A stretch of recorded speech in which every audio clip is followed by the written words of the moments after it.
You ask Tiger to calculate. This deals with linear inequalities with one unknown.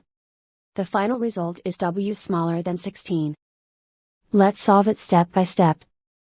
Swap sides.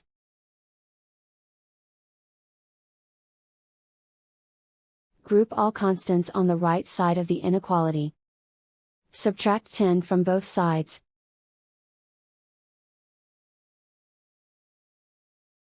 Group like terms.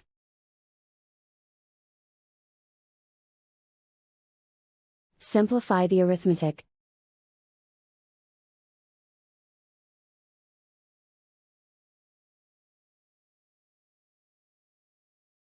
Convert the W into a positive number.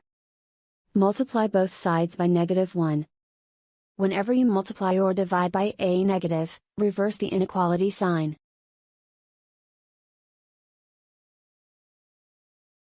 Remove the ones.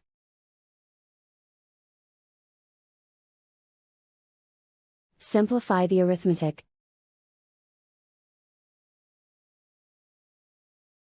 Plot the solution on a coordinate grid.